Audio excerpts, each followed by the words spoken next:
Well, hello there. It's another day. I'm Jim Harrington.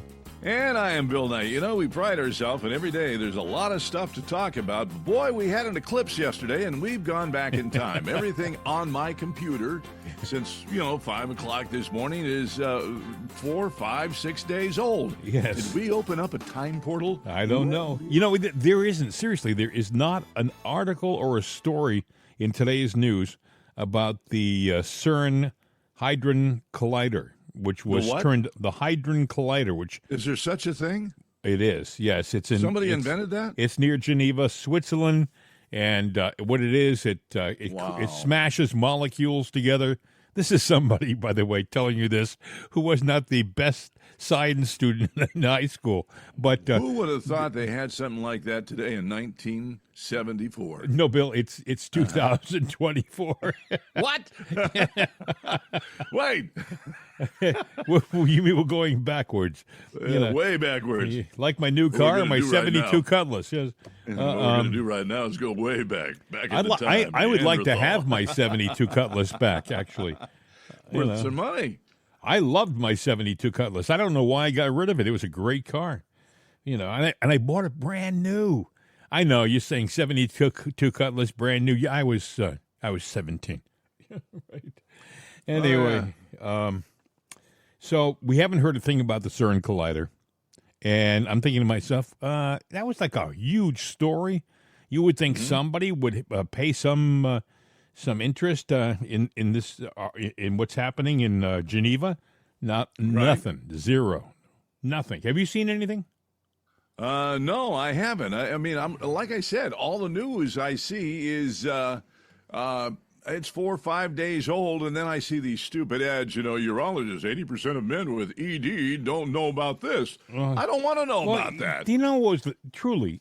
I have to admit, I went out yesterday afternoon and I sat in my driveway like an old guy. I look at it and look at the sky, and it got dark.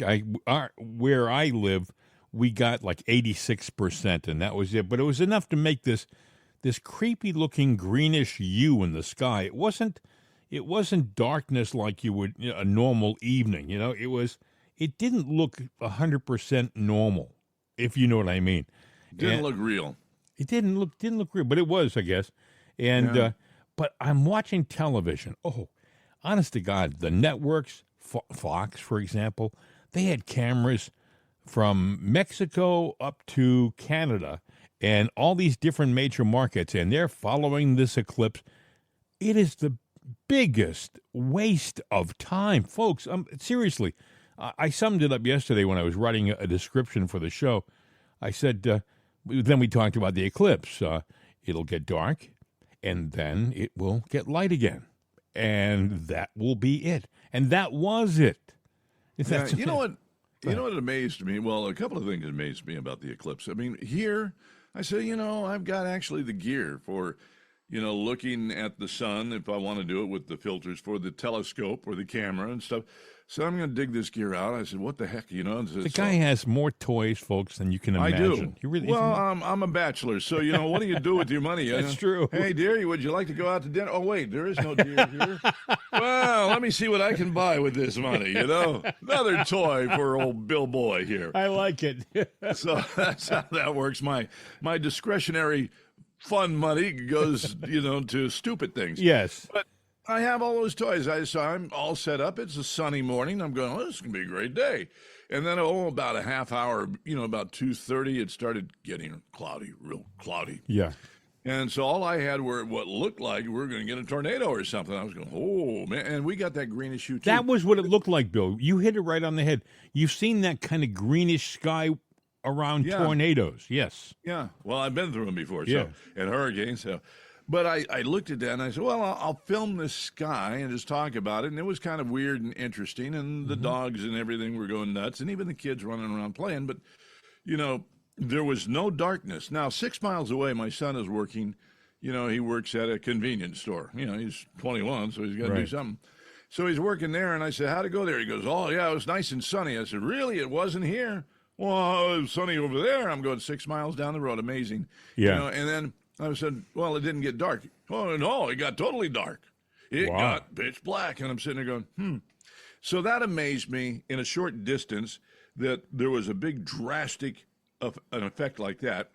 The other thing that's always amazed me, and some little science whiz is going to call or writer call or something like that about this, but because I get it, the angle and everything and the rotation, but I can sit out there and look at the night sky. Oh, we got a quarter moon tonight, and I'll see it rising from one direction and cross over the night sky, which seems pretty quick, but it takes the course of the evening to get from one end to the other, right? Yeah.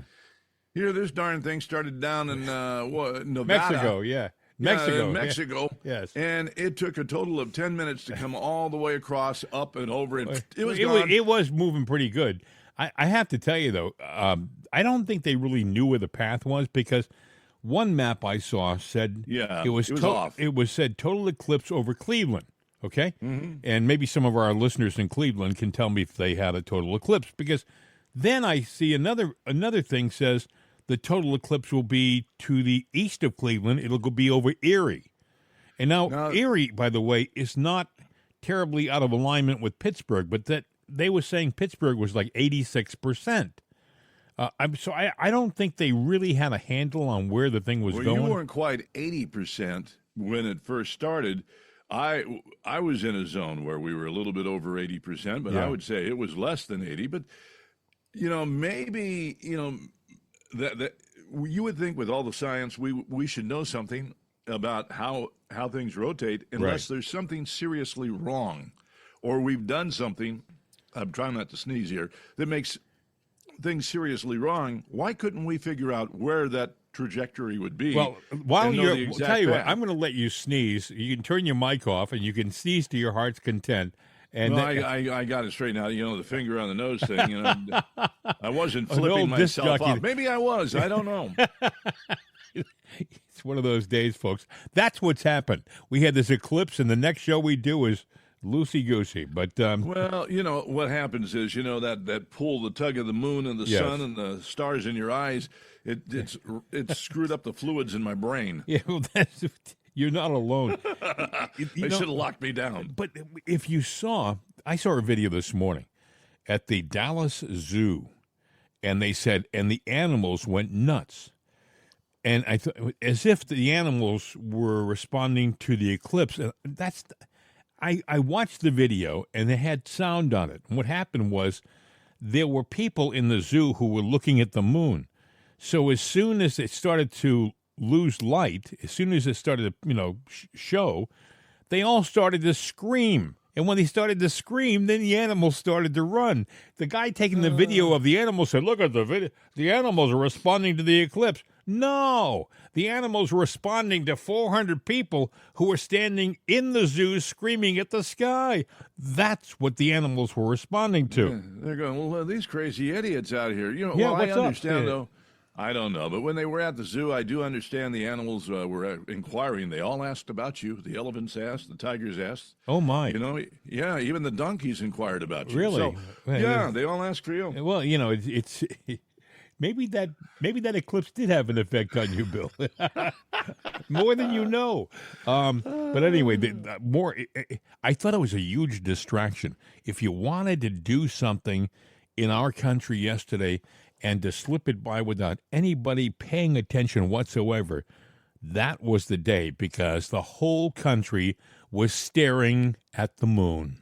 Well, it was a short-lived thing, but we stretched out maybe a little longer than we should. There was the build-up to the event, and then the afterglow of the event. Oh, that was interesting. But all that time, the news was focused on it. Don't cut away from the eclipse. That's right. We're at war, but don't cut away. We got an eclipse going on. Who knows what happened? Maybe the CERN collider did something that we don't know, and we are in a time where I don't know. Maybe all those helicopters and those tanks that went over Philly Way, or maybe went down to Dover. I don't know. Maybe something was deployed, or something is being set up to stage, and they thought, well, you know what? We'll move them beforehand. People will see it, and we'll say it's a normal drill. But then when we have everything, Bill, the heck? What's interesting? People actually think that the people who were moving the helicopters, once they got caught, right, would tell them what they were doing. No. I mean, seriously, the response to the helicopters being moved was, it's just a normal military exercise. We're moving some equipment from point A to point B. Like they're going to say that they're doing something nefarious, right? They're not going to do that, but the media's satisfied with that pacification. Oh, it's just a normal military maneuver. Don't worry about it. Life is good. Go on with your lives. Bill talked to somebody who saw a massive convoy of tanks being carried across the state of Pennsylvania. I live in western PA. It is not normal to see a massive convoy of tanks going from the western side of the state to the eastern side of the state. I'm just saying, and we have helicopters. They didn't just ship 2, 3, 5, 6 helicopters. They shipped, they said, more than 70 helicopters from New York State down to the Philadelphia area. And God knows where from there. I would think rule number one, and this is probably not the only place it happened. If you saw something like that happen, you ought to speak up. Be interesting to find out where and when, because you don't deploy hardware somewhere unless you need it there for whatever reason. Could be something nefarious. It could be something that they know that they can't let us know about. I'm open to, whatever it is. But the fact that we saw it, they should be somewhat more forthcoming about things than what they are. We were talking yesterday, Bill and I, off the air, that we're going to start promoting our website on a regular basis, because that has all the information on how to contact us. We're always talking about our phone number and our email addresses. When in reality, all you need, really, if you're a fan of the show and you want to reach us, you go to itsanotherday.com or jimandbill.com. Those two websites are ours, itsanotherday.com or jimandbill.com, and it has everything there. Am I correct, Bill? Yeah, you're correct. I think we even have CRN America, which is just, all that is a stream of the show. So we take the last 2 shows every day and update it. We take the oldest one out. Right. And it's the 2 latest shows, which if you missed anything, it's an easy way to listen because they just loop and repeat. You can put it on in the background. Yeah. And that's it. It just rolls, and it's nice. And if you're mowing the lawn, you want to hear, a couple hours of conversation, just do that. Put CRN America on and let it roll. Yeah, I mean, right now it's just us. We at one time thought, well, we'll put other podcasts on there. We really haven't reached out for that, but if somebody wanted to that has a podcast, we go, yeah, they sound like us. We'd be very selective about who we'd put on there, because we don't want to. Because we want shows with a common theme. I mean, we don't want Democrats. We don't want to lose our audience. No. You got to be like-minded. President Trump on, yesterday, he issued a video statement about his position on abortion, and it had a lot of the left was saying, "See, well, he's really not pro-life." Understand that President Trump is the guy, when he was president, who put in all these Supreme Court justices who voted to get rid of Roe versus Wade. So actions speak louder than words. And all he said in his statement was that I'm leaving it up to the states. It's not a decision that should be in the hands of the federal government. I agree, by the way. I've always said that. Yeah. And but here's what I'm going to play for you the statement. This is President Trump yesterday. The Republican Party will always support the creation of strong, thriving, and healthy American families. We want to make it easier for mothers and families to have babies, not harder. That includes supporting the availability of fertility treatments like IVF in every state in America. Like the overwhelming majority of Americans, including the vast majority of Republicans, conservatives, Christians, and pro-life Americans, I strongly support the availability of IVF for couples who are trying to have a precious baby. What could be more beautiful or better than that? Today, I'm pleased that the Alabama legislature has acted very quickly and passed legislation that preserves the availability of IVF in Alabama. They really did a great and fast job. The Republican Party should always be on the side of the miracle of life and the side of mothers, father, their beautiful babies, and that's what we are. IVF is an important part of that, and our great Republican Party will always be with you in your quest for the ultimate joy in life. Many people have asked me what my position is on abortion and abortion rights, especially since I was proudly the person responsible for the ending of something that all legal scholars, both sides, wanted and, in fact, demanded be ended. Roe v. Wade. They wanted it ended. It must be remembered that the Democrats are the radical ones on this position because they support abortion up to and even beyond the 9th month. The concept of having an abortion in the later months and even execution after birth, and that's exactly what it is.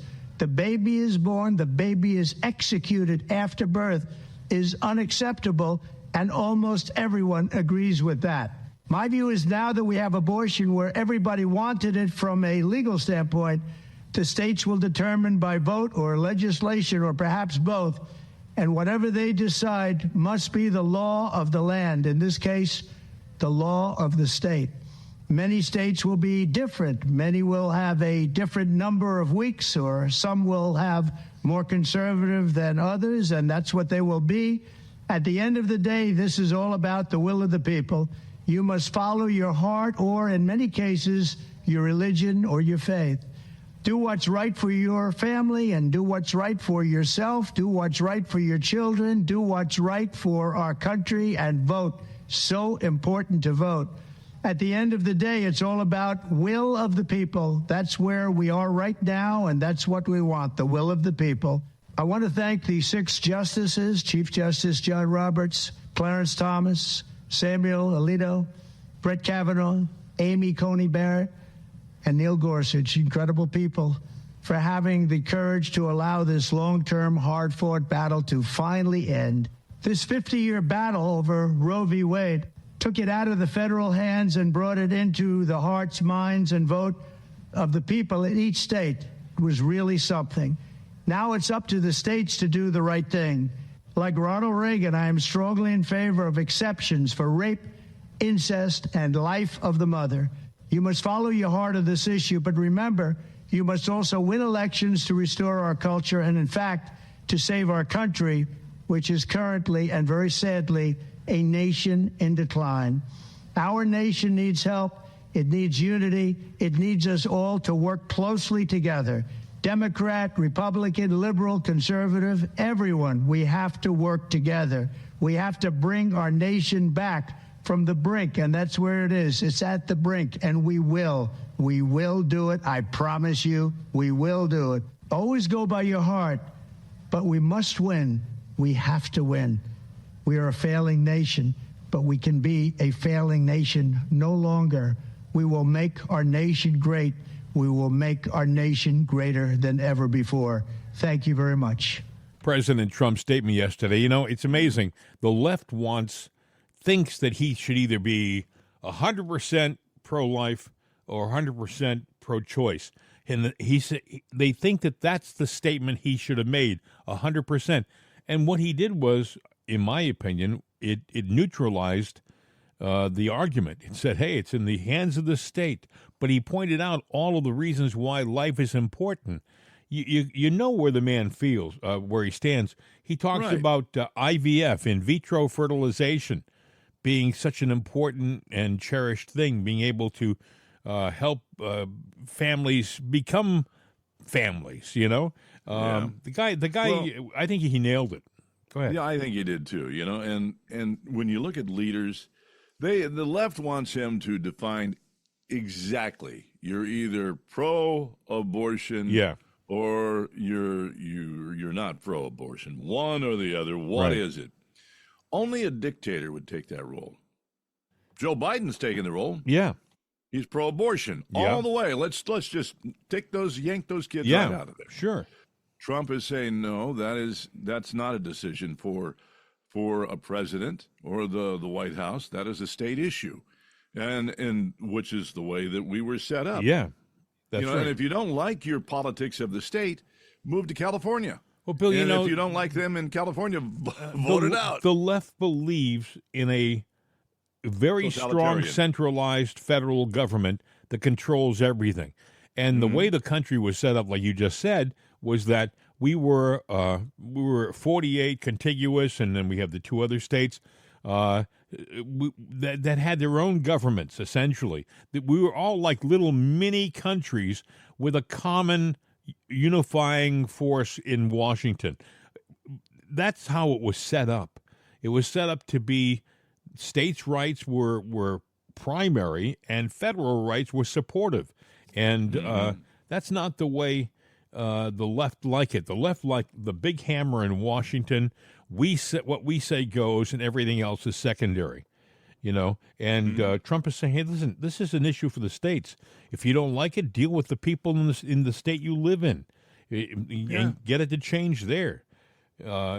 Sure, he said there are going to be some states that are going to be very conservative, some states that will be less conservative.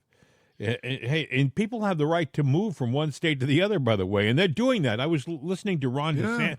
Ron DeSantis said, we have grown 11 million Republican votes in the state of Florida in the past couple of years, and it's because people are moving in droves to the state. He said, we're getting some Democrats changing to Republicans because of what's happening in the Democratic Party. He said, that's true. He said, but a lot of Republicans from other states have moved there. Massachusetts has got a big, fallout going on there. Some of them are moving over to New Hampshire, but a lot of them from Maine and Massachusetts are moving to red states, Texas, Florida. They're getting the hell out of all the craziness. I mean, it is a beautiful state. There's a lot of great things there. And some people put up with, the locals tell you, this has always been kind of a liberal lefty place, and don't like that, but I love the area. Well, you know what? You can love something so much, but, if the people that have come in there and you put it in control, have taken over, get out. Let them sink in their sewage. Then you can go back and clean it up. It's sad, but what you're saying is true. I grew up in Massachusetts, and it has been a one-party state essentially for decades. Going back to the turn of the 20th century, and has there been corruption in the state of Massachusetts? Absolutely, it is. It is common knowledge. Heck, the city of Boston in the 1930s had a mayor who was elected the mayor, I think, while he was in prison. And he was a beloved mayor. As a matter of fact, he was one of these guys. His name was James Michael Curley, and he believed that the best thing for people is keep them working. So during the Depression, he would have the workers in the city of Boston lay down these beautiful sidewalks in Boston Common, and then as soon as they were finished laying down the sidewalks, he would have them tear the sidewalks up and resod them and build new sidewalks just to keep them working. Exactly. He was a character. But I don't. Oh, go ahead. I was going to say, it's not legal to do what he was doing, but it was Massachusetts, and they still do it to this day. You have Maura Healey, who is the governor of the state, and she's a piece of work. And then you have an Asian, I forgot, I think her name is Wu. Wu. The mayor of Boston, and she was the lady who had a segregated Christmas party. She invited minorities to a Christmas party and excluded the white members of her staff and the administration. And they found out about it and complained, and she said, "Oh, it was just an oversight." No, it was just that she got caught. You see, that's what the big deal was. So they do have some strange things going on in Massachusetts. And don't forget, you got Pocahontas there too. That's true. Elizabeth Warren. She was her pawpaw has the high cheekbones, and the thing about it is, nothing is. Massachusetts was called Taxachusetts when I was a kid. It's because if you wanted to be overtaxed, move to Massachusetts. If you have this sadomasochistic tendency where you like to inflict pain on you, move to Massachusetts because they'll tax you on your tax. You know. Yeah, they will. Apparently, she's got some competition. I ran into Earl last Earl. week when I was up there for Earl. As a matter of fact, I guess he's got a cousin named Earl. It's the Earl boys, but either As way, opposed to Larry, who has a cousin named Larry. Yes. yeah, all of that. But he's a nice guy, nice fella. And but he was there campaigning for a guy by the name of Bob Antonellis, who is running for Senate on the Republican side. Wow. Against Elizabeth. So I don't know much about Bob. Hey, Earl, but, good for you, Earl. Good for you. Yeah. Good luck. Good luck in your. I can't do anything for him because I'm here in PA. But that's true. Little mention there. Well, you just did. You just did. Yeah. We have listeners in Massachusetts, so you know. Yeah, we do. So you know what? If you're a Republican going, well, what are we going to do to get Pocahontas out of her teepee and tell her to pack it up and get the hell off the reservation? You might look into Bob Antonellis. Maybe he's a choice for you. Recommended highly by Earl. Am I correct? Earl, yeah. He's a good guy. Yeah. He really is. So Good. we had a long conversation. You know, Massachusetts is. You mentioned something in your description. It's a beautiful state. Oh, it is. If you've never been Lots to to do. Massachusetts, Western Massachusetts is a scenic. It's a beautiful, beautiful state. Not a very big state, but they kind of got everything crammed in there. If you like the warm weather in the summertime, go down to Cape Cod, or maybe go up to Gloucester, up in the northeastern part of the state on the shore. Yeah. I mean, there's just a lot of things to see. Salem, where they had the witch trials, very scenic, very old. And it's just a neat state to come from, except that the government is corrupt as sin. I mean, that's it. Yeah. What can I say? There's craziness there. That is for sure. And I talked about the sidewalks that James Michael Curley put in. I should point out that I can't tell you how long it took him to make the Big Dig. Maybe have you heard about the Big Dig in Massachusetts? When I was working in Boston a long time ago, I worked at one station, which is a giant station, WBZ. But before that, I worked at a station called WMEX. And WMEX was in the combat zone, okay? Right. Of Boston, which is was a tough part of the city. And but back in the 80s, I believe, they started rerouting the Massachusetts Turnpike. The Massachusetts Turnpike had been going through into the city. It went into the city and messed things up. So what they did is they lowered it. They dug out a portion of Boston and put the Massachusetts Turnpike underground out toward the airport, out toward Logan Airport. And they call it the Big Dig. Ted Kennedy was very proud of it because it was a place where he could pour millions upon millions of unaccountable dollars. No one knew where the money was going. The Big Dig was sucking all this money into it. But they, once you get a project like that going, you can't stop. People say, well, why didn't they just? No, you can't stop. You would have a big hole in the middle of Boston. You have to finish it because it's just unsightly if you don't, and it won't work if there's a big hole in the city of Boston. So they put, I guess it was billions of dollars into this Big Dig. It took forever, Bill. That's the point I'm trying to make. Mm-hmm. It took forever for them to finish it. They finally got it done. You probably have been on it and didn't realize it, but it's been around only for maybe 10 years now or 12 years since they finished it. And it changed the kind of the look of Boston proper. If you went into downtown Boston where there was once, where they had taken buildings out to put a highway in, they ended up putting like greens and buildings back and put the highway into the city. Does that make sense? Yeah. That's what they did. And but again, it was a huge financial fiasco. But only in Boston would you find a project like that, And that goes again to the government of Massachusetts and the people who run that government. This Maura Healey, she's a piece of work. She's going to have her story. They'll be telling stories about her too in the not too distant future because they're not going to be good stories. No, they aren't. They aren't. But anyway, other things that are happening. You heard about the president's stance on abortion.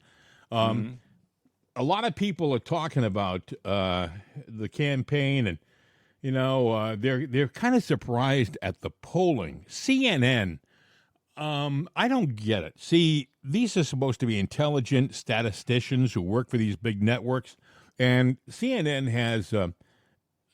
They seem almost surprised at how strong President Trump is polling. Listen to this. In a way that they simply put never have before. And who does get more credit for the job they would do on immigration? Yeah, so, obviously we have a presidential race coming up, and this has obviously become a political hot football, right?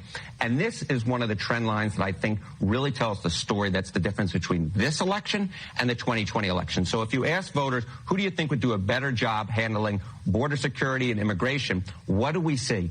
We see that back in 2020, it was basically a dead even split, right? Joe Biden was slightly favored on it, but not overwhelmingly. And of course, he slightly won the election, not overwhelmingly so. Look at where we are today in a Marquette University Law School poll that was put out last month. Look at that advantage that that Donald Trump has on immigration and border security. It's near 30 points. This is a tremendous change that's going on. And it's no wonder that Donald Trump is running on immigration. And he's not just running on it in a Republican primary. He's running on in the general election. And I also think that's why there hasn't been quite the backlash that you might expect over Trump's comments, some of which that I, of course, wouldn't make. And it's because that voters at this particular point are quite concerned about immigration, and they trust Donald Trump on this particular issue. And President Biden has been courting Latino voters in the Southwest. Where does he stand? Yeah, so, you might think, that Hispanic voters might be the types of folks who would have a backlash against Donald Trump's remarks, right? Ain't the case. If you ask Hispanic voters, who do they trust more on border security and immigration? Overwhelmingly, they trust Donald Trump more by a tremendous margin. Look at that, 49% to 24%. And that is in line with what we're seeing in the polls in general amongst Hispanics, right? Joe Biden won them overwhelmingly back in 2020, won them by over 20 percentage points. Democrats normally carry them overwhelmingly. If you look at the polling right now, and an average of polling amongst Hispanic voters, who did they choose in the ballot test? It's barely Biden by about 2 points. It would be the smallest margin for any Democratic candidate among Hispanic voters basically throughout history since we started polling the gosh darn thing. So the fact is, at this point, there's no backlash, and at this point, I don't see one coming. Gosh darn, Harry Anton, thank you very much. Sometimes. Coming up. It's amazing. What amazes me is these are supposed to be the intelligent people, right? These are the CNN analysts and the CNN anchors. That was Anderson Cooper who was doing the questioning there, and he sounded almost surprised at the... Did you hear his end statement? Gosh darn. Yeah, exactly. Well, damn it. Listen, you think that's something. Dana Bash, another CNN anchor. She calls the whole thing upside down. She can't understand it at all. Listen. Yeah, and let's just dig into some of the issues that could turn this race looking ahead in these two states.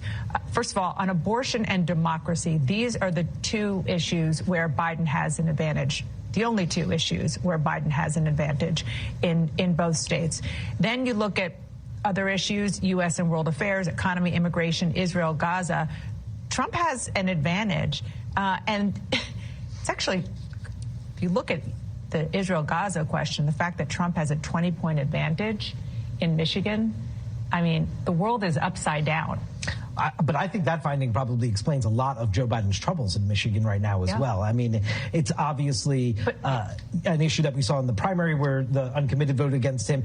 We see young voters, independents, people who have been affiliated with this calling for a ceasefire movement, very frustrated with the president and his policies. And so that's clearly partly at play here in Michigan. Yeah, no question. But it's hard to imagine that Donald Trump will be any more sympathetic to what's going on in Gaza than Joe Biden is, which is what is so surprising. About has nothing to do with their actual policy positions, right, necessarily, or what he's proposing. And I just want to... Are they so out of touch with... absolutely. With what's going on? I mean, she has no clue. She said it's hard to believe at the end that Donald Trump will have any different position than Joe Biden on Gaza. Are you kidding me? He's already stated his position. He's in full support, 100% support of Israel. He has said it. And we could have the second coming of Christ, and Jesus Christ could run for president of the United States as a Republican, and Democrats would say it's not the right guy. yeah, yeah. I mean, she said the world is upside down. Did you hear that? The world's upside. She cannot. Yeah. These are people who are supposed to be anchors and should be in touch with what's happening in the world around them. And I think to myself, are they so sheltered and isolated? Do they live in such a small world that they cannot believe the truth when it slaps them in the face? You know, or is this a sample of what most liberals feel? If I were to ask friends of mine who were liberals about what's going on in the world, would they have a similar response? Would they be as surprised as Dana Bash and Anderson Cooper about the polls? I don't know. Yeah, I don't know either. Anyway, you see where President Trump on Monday sued Juan Merchan. He's that wacko judge whose daughter has the fundraising business in Chicago and has raised $93 million against Trump. He sued this judge overseeing the Stormy Daniels hush payment trial. The lawsuit is currently under seal, but the court docket reveals Trump requested a change of venue and asked for a stay on the expanded gag order. The guy gagged him. The guy gagged Trump and said, "You can not only talk about the case, you can't talk about my daughter either." Right? I mean, these people are shamelessly unlawful. Do you know? And now the appellate judge has denied everything. As of yesterday, denied everything, any Trump request. That lawsuit is above and beyond, but they're going to try to make it go. That was Merchan, I think, who denied. I think you have to go to the judge who's handling the case. You know, when you make like he wanted to have the judge recuse himself, and you don't go to a arbitrating judge. You go to the judge and ask him to recuse himself. That's like going to the wolf and saying, "Stay out of the chicken coop." You know. Yeah, they don't mention his name in the story, but yeah, it's probably him that denied it because, he's going to deny anything that's not pro him. But there's cause to sit there and say, let's back this bus up. Yes. Caught myself in my own phrase. I like to Bill use that Knightism, a lot. yes. Bill Knightism, back this bus up. Back the bus up. I mean, this guy should not be, overseeing this trial at all. As a matter of fact, this trial shouldn't be. I got to ask you honestly, whether Trump had anything to do with Stormy or not, that's between them. But I don't think so because there's Bill, certain prevailing reasons. Am I wrong? This has been brought up twice before and has been thrown out. Yeah. Yeah. And so why do they keep going with it? I mean, now she also accepted money. Just shut up about it. All right, let's move on. Hush Here money, you go. they Here's say. some money. That's done in business all the time. It is totally legal. Yes. So tell me where the foul is. Oh, she wrote a book. No, she had somebody write the book for her. Oh, she did a photo op with him. Well, a lot of people do photo ops. Be careful who you do a photo op with, especially if it's a porn star that comes out. Right. That does something because they're going to take something. But somebody in the government got to her and said, well, say that you were in fear of your life. And because, what they're trying to do is build this gangster mob type guy. He's a mobster. But you know what gets me? I think in the previous two times it's been thrown out, one time I think there was kind of like a settlement there where they agreed to something. But she's making out like a bandit with this case. Stormy Daniels is. You talked about hush money and about deals. It happens all the time in business. You get a guy who works for your company, and you want to get rid of him. You don't want to have a big, long drawn out lawsuit. You don't want any litigation. So you turn to him and say, "Look, we're going to cut you a check for X amount of dollars, but you got to sign this agreement that you're going to say nothing about what we do here, and you're going to you have to keep your mouth shut, and you won't bring any litigation." And they take the check and they cash it and they sign the agreement. Let me ask you a question, Jim. You're a writer. You've written stories. So if I said you didn't write that story, Jim, prove to me that you wrote that story. I'm going to sequester you to a room, no outside anything, and I'll give you a notepad. Write a reasonable facsimile of that same story again. Could you do it? Yeah. Okay. Do you think she could do the same thing in her book? I doubt it. I doubt it. I think Do Stormy. you think she could even write her name? I don't think and her Stormy wrote the address? book. No, I don't either. It's creative writing. And, nobody's challenged any of the facts in it. The Democrats are saying, here's our Bible. But Bill, She's do you remember the case he had with what's his name, Aragon, the guy, the other case, Engeron. Engeron. Thank you very much. Yeah. With that case, that judge was such a lawfare creep that they wouldn't allow certain pieces of evidence to be introduced. He actually, on occasion, told Trump's lawyers, I'm not going to accept that. You can't say that in court. He would say to Trump's lawyers, what questions are you going to ask now? And they would say, we're going to ask, and that's unusual. We're going to ask X, Y, and Z. And he would say, well, you can ask the first one and the third one, but you can't ask the second one. He would edit the questions. Now that's interesting. And he's what party is he from? The Democrat? He's a Democrat. He's the Okay. guy who was caught. Remember the guy who was, for those who've forgotten, who made faces at the camera in the courtroom when that's Engeron. Yeah, he was caught with his pants down, literally, just about, in the gym. Yes, exactly. Posing to women. Oh, look at me, I'm an old guy. Yeah, look hey, you like You this? want some of this? No, not really. But I bring this up only because, Joe Biden, her report and everything.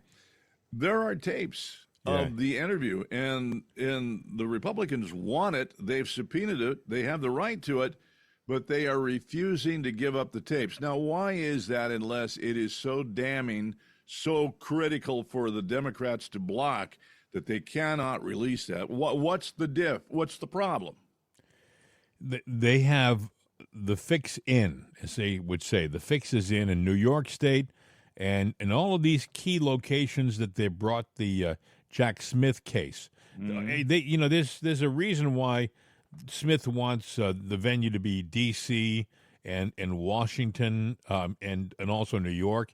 He's not crazy about Miami, so much so that he's trying to squelch that case and get rid of Cannon, the judge down there, but she's actually acting fair. Another Democrat, Democrat appointee now, he's given up his office, John Kerry. Mm-hmm. There's always been questions about his staff. He will not give up the information, which I believe, even with the Freedom of Information Act, no, I am not going to tell you who my staff is. Well, that's what the Democrats do that. They'll say, I know that there's Joe Biden with the student loans. There was a Supreme Court decision where it's unlawful to do this. So Biden said, oh, yeah, watch me. And he's still doing it. Well, yeah, he just sat there and said yesterday, and we mentioned that yesterday while we were doing the podcast, and we were saying, yeah, he's going to do this. He's extended and reached beyond he's been shut down for it, but he goes, no, we're going to go and forgive interest. We're going to forgive the debt. We're even going to go back a few more years and include more people. Some 20 to 30 million people are in for it. And yeah. Listen, if you go along with this, you'll get money by the fall. Just in time for the election, maybe a little bit afterwards. He's fishing. I mean, he's got that lure out there. It's sucker bait for you.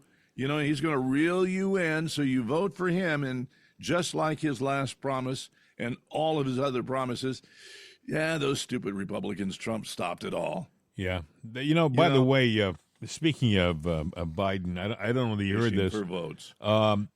Pope Francis did something very unusual yesterday. He actually supported the right thing, literally. He came out and said he strongly defended the Catholic Church's dogma and doctrine with regard to transgender, what do they call it, the surgeries where they can change the sex of the child. I forgot what it's called. You should never do that. Well, if a child grows up and goes, I want to change, I think it's the wrong thing for anybody to do. But if they do that as an adult, clear-thinking mind, and the doctor wants to perform it, I don't agree with it, but I'm not going to stand in the way of it. It says Pope Francis did something very unusual, or not very usual, actually. I like that. It's even better worded.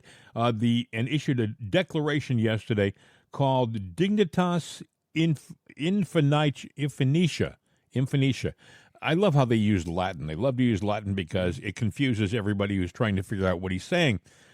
In which he strongly defended the Catholic Church's dogma and doctrine without trying to improve or modernize it.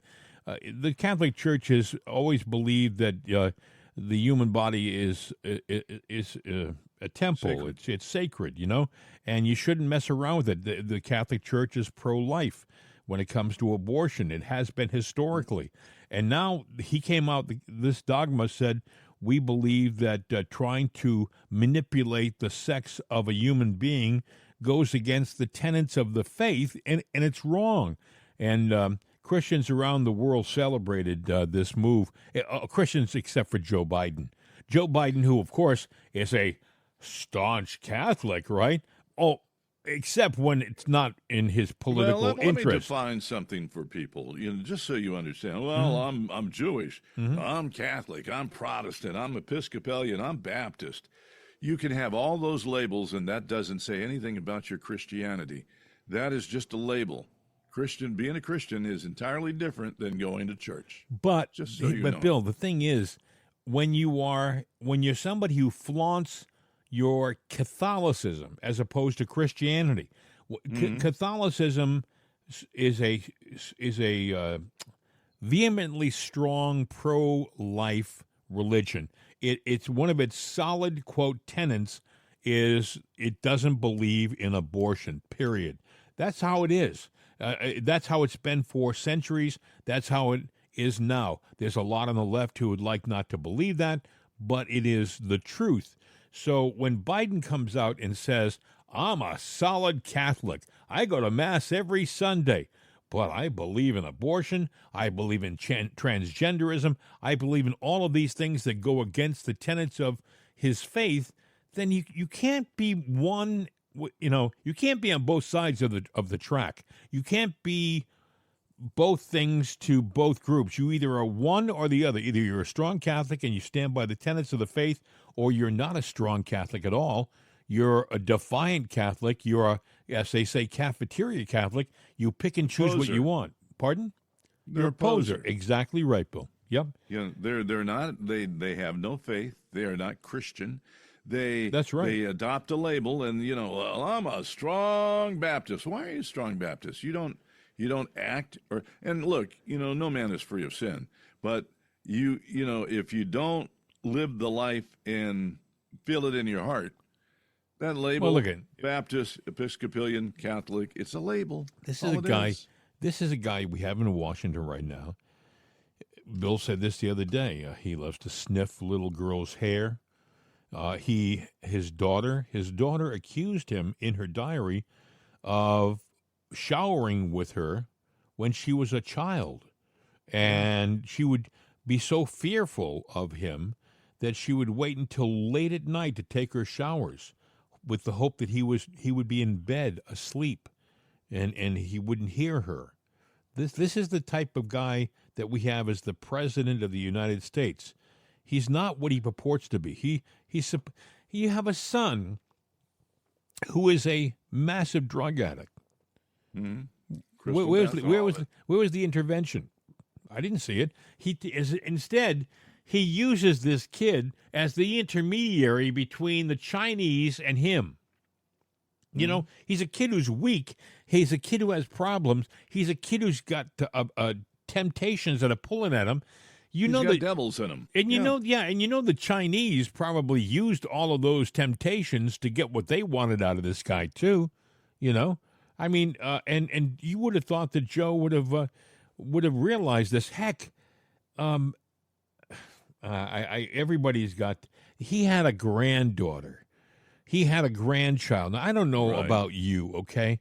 I don't know about you guys, but when it comes to bloodlines, okay, no matter how the bloodline got there, if it's there, it's yours, okay?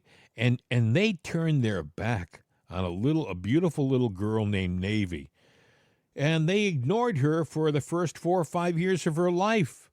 They denied that she existed, and she was their grandchild. Even if the mother was a stripper, who cares? What does that have to do with this little girl? And they could have That's done nothing to do. And you know what? Even if there is no bloodline there, that little girl needs someone to look up to, needs someone that cares about her. I raised some stepchildren. Bill, No you're right. blood relation at all. And they've all got great college educations. They're all doing well, made sure. And they love you for all it, do too. well. Yeah. Sometimes they do, sometimes they But don't. Bill, Either way, in Navy's case, the mother did a DNA test, and that child is a Biden. That child has Hunter's blood in her. There's no question about it. Navy is for real. And Biden even wouldn't put a stocking up on the mantle for her at Christmas time. This is the kind of guy you have as president right now. You know, the other guy who's running against him, he loves his wife. You know, even his ex-wives love Donald Trump. Think about that for a second. I mean, the guy had ex-wives. You would have thought that they would have been angry and vindictive, yet they all kind of supported and loved the guy and voted for him. You know? So what does that say? Anyway, People Are Strange, that song by The Doors back in the late 60s, People Are Strange, it applies in this situation. How's that song go again? No, he wants me to sing it again. No, I don't want to lose an audience. Hey, did you see the meme that Trump did? It was a joke. It was funny as heck, yeah. Where, the moon shadowing the sun there. Yeah. Actually, they had the sun, and the silhouette was Donald Trump. Yeah, and you see, the left. It starts to creep across, and you think it's just going to to be another video of an eclipse. But go ahead, Bill. Yeah, no, I'm just saying, and the left is gone nuts over it. You know, it's funny. Instead of seeing the moon take up the whole sun, you see a shadow profile of Donald Trump, which I thought was great. You know, find the video and send it to one of your dearest Democrat friends and see what happens. Yeah, it'll drive them crazy. Did you hear about Mariano Rivera? Mariano Rivera is probably one of the finest pitchers ever to play in the major leagues in decades. He played, and this is from somebody, he played for the Yankees. Okay, so I grew up in the Boston area. So my first love was to the Red Sox. I'm a Pirates fan now. I've lived here for years, and I follow the Pirates. But I also do kind of follow the Red Sox, too, because it's, it's like it gets in your system and you can't shake it. So for me to say that Mariano Rivera is maybe one of the finest pitchers to play the game in decades, it hurts to say it, but it's the truth. He was an amazing ball player, and he was a friend to President Trump. Well, he came out and he endorsed Trump yesterday. He's in retirement now, and he endorsed Trump for the 2024 presidential election. And I thought, boy, that takes a lot, because this is a Hall of Famer. This is a Medal of Freedom winner, and yet he's unafraid. He sort of approached it, I guess, like he approaches some of the toughest batters in the major league. Fearlessly, So that was interesting. Also, another story which I think you might find interesting, my friend. You see where the airlines are they're battling plane shortages ahead of the summer travel. Apparently, they have a problem getting there. They haven't got enough airplanes. I mean, I thought that's kind of... Well, we've had an aging fleet, and I still think the thing going on with Boeing... Yeah. is not because of them having Trump deal with them a long time ago or anything like that. It looks to me like it's a purposeful, that there's sabotage going on. It says, for example, it says U.S. carriers will receive 32% fewer aircraft than planned a year ago because several airlines depend on Boeing's 737 MAX planes. Boeing's production has been curbed after a January mid-air panel blowout. So they had a panel blowout on the planes, so they have to stop production and everything. They have to go back and look at all of the planes they've actually put into, not just into the production system, but into the airline system. A lot of planes have come back to Boeing to have them looked at to make sure they're blaming Bill the woke thing, diversity, equity, and inclusion. That I guess Boeing embraced that publicly, but I don't know whether that's the real reason. I just think that maybe. So what are they saying? Everybody that works on a Boeing plane is woke or well, touched? the apparently the corporation, when it was cool to do so, they promoted diversity in the workplace, but I don't know whether they jeopardized the quality of their airplanes just to put a certain minority into the production line who didn't know what he was doing. Do you? I don't know that, and boy, I'll tell you what, that's a slippery slope to go down to make that accusation, because isn't that a slam against anybody that works there? Well, any way, especially shape, if form, or you're a fashion? minority who's worked there for a long time and you're an expert at what you do. I mean, So they just called you dumb. They called you a minority hire, which is not the case. There are a lot of people out in these. These plants. People don't realize how big the Boeing plant in Seattle is. I mean, it's the size Massive. of several city blocks, many city blocks. You have an assembly line where they're building like 737s and 747s, and these are big facilities with thousands of people making their living there. I don't know whether that's necessarily the case. I think, in all honesty, Bill, a lot of this will come down to maintenance in the future. People will find out that panels will have blown out because of a maintenance issue. Well, I thought every 100 hours the plane had to go through an inspection.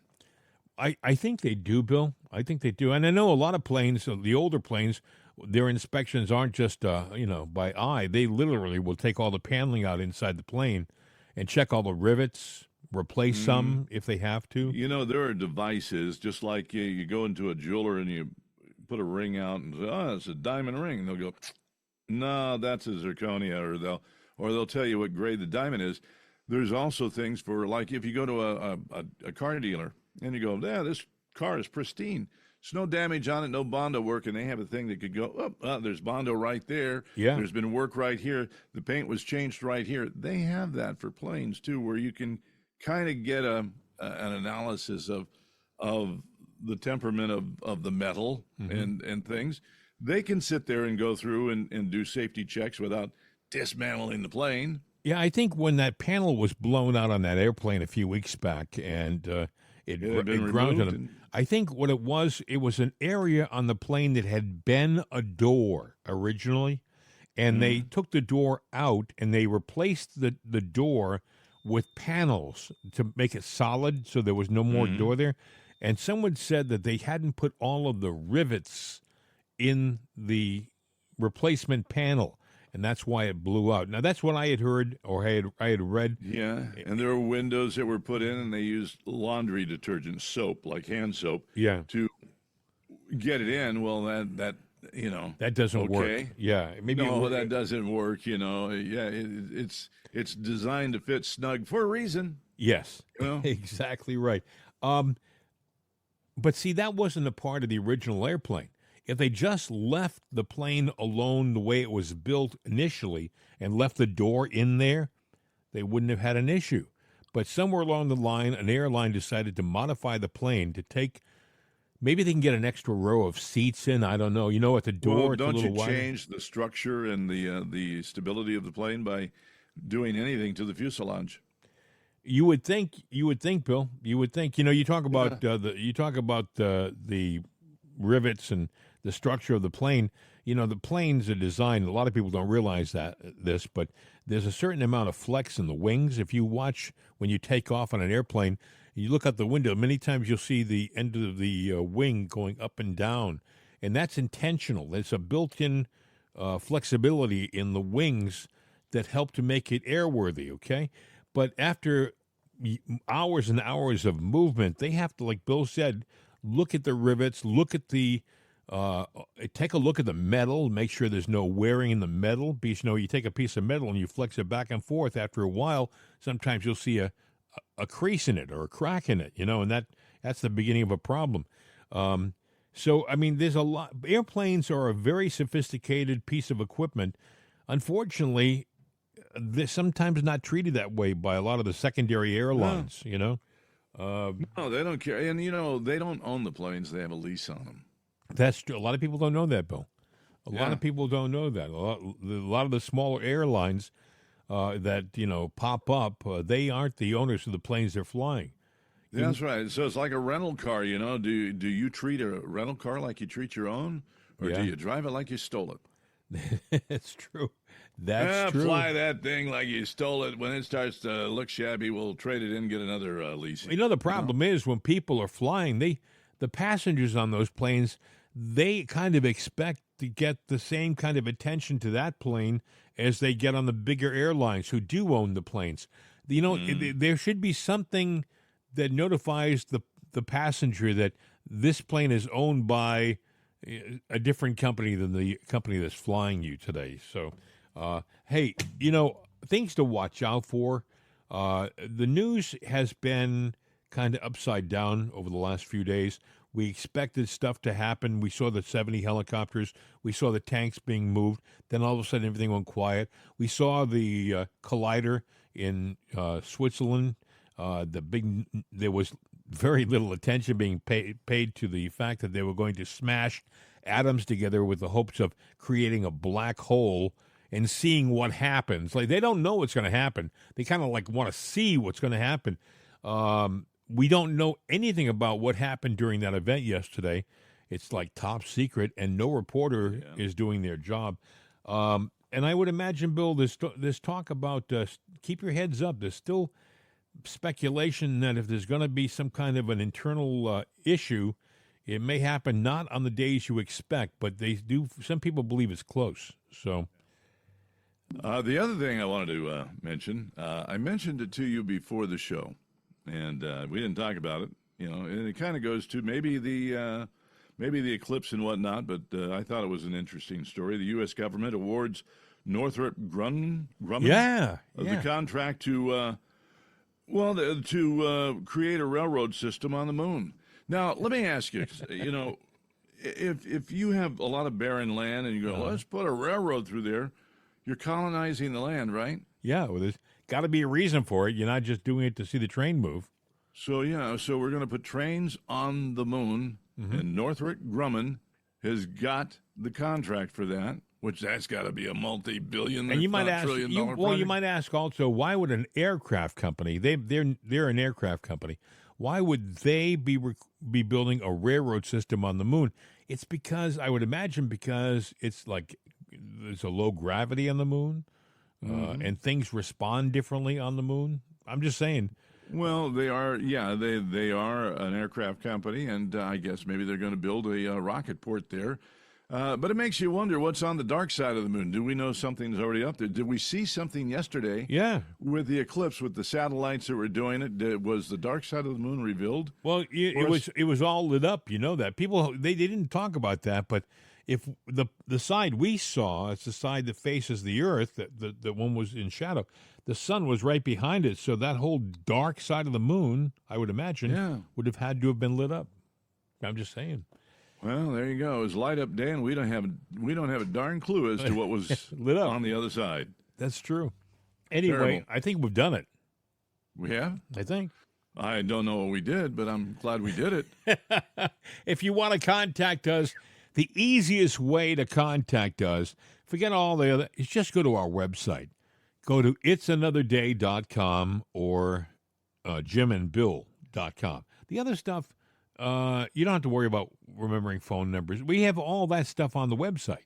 Yeah, you want to call it's all us? there for you. Yeah, you want to call us? Just go to our website, and you'll be able to see how to contact us and a lot of other all stuff. the numbers are there. Yeah. But itsanotherday.com, the original. That's the original host, and still is the host for the show. Yeah, we've kind of me-angled it to where it's Jim and Bill. We even did the jimandbill.com. We found out it was available. Just thought, well, that's handy if you only remember Jim and Bill, that goes to us. Yeah. But the podcast is at itsanotherday.com, and actually that links through to where we have all the programs from the very first one some 600 shows ago, all housed. It's on another platform too, where we have every single show. Yeah, it's on. Now it's called Spotify for podcasters. It used to be called Anchor.fm, and we're there too. So we're everywhere. We're everywhere. So please, and we're heard by tens of thousands of people around the world every day. Oh no, you're wrong on that number. No, really? I saw the analytics and it said we had a gazillion. A gazillion. Yes, a gazillion. How can you beat that? You really can't. I mean, there's not even a gazillion people on the planet. Now, we just told you about our website and how to contact us. If all gazillion of you would send $1 to Jim and Bill at itsanotherday.com. Yeah. And I think what we'll end up with is a goose egg. But that's true. You just never know. But if we get half a gazillion, we'll still be happy. Anyway, if we get a half a gazillion, we'll share the other half with you. I mean, that's true. Hey, listen, that's about it, my friend. We are done. It's been fun, but we got to run. I think it's time for you to give us our customary closing. The customary closing goes something like this. Hasta la vista, baby. We're out of here.